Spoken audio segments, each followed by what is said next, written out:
Başkanım hoş geldiniz.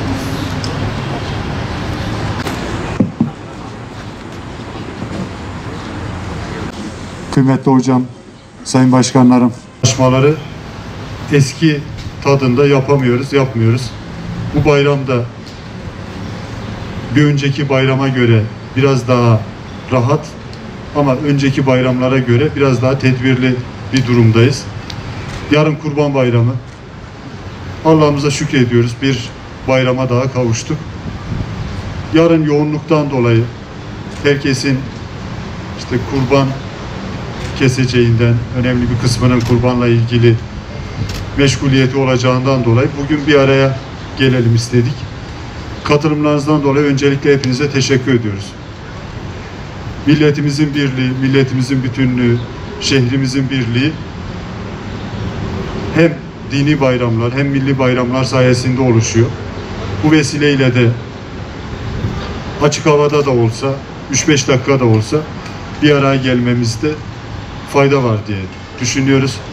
Sizlerden istirhamımız, her biriniz gerek sivil toplum kuruluşu olarak, gerek siyasi partilerimizin il başkanları olarak, kurum amirleri olarak bu bayram süresince çeşitli ortamlara gireceksinizdir, sosyalleşeceksinizdir. Gaziantep'te şöyle bir durum var, daha doğrusu Türkiye'nin genelinde. Sanki hastalık bitti, her şey düzeldi, hiçbir sıkıntı yokmuş gibi bir rehavete kapıldık. Hastalık devam ediyor.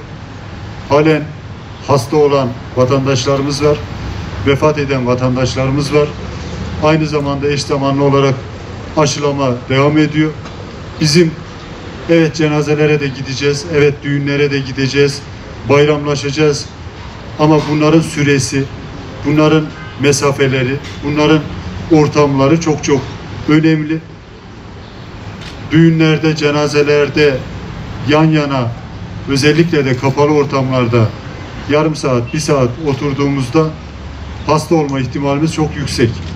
Bunun için de hem kendimiz uyalım hem de olabildiğince etki alanımızda bunları defaten tekrarlamakta fayda var. Teröre verdiğimizin 3-5 katı daha fazla. Dolayısıyla da trafikte kurallara uymamız can kayıplarını azaltacaktır. Trafik kurallarına da uymanızı, yolda giden arkadaşlarımızın olabildiğince uzun yolculuklardan kaçınarak dinlemelerini tavsiye ediyor. Ben bir kez daha hepinize hayırlı bayramlar diliyorum. Hepinize selamlarımı, saygılarımı sunuyorum.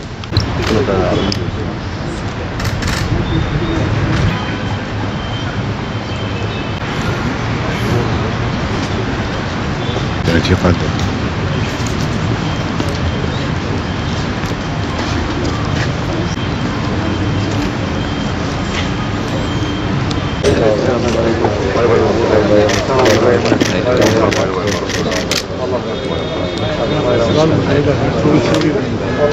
Allah razı olsun.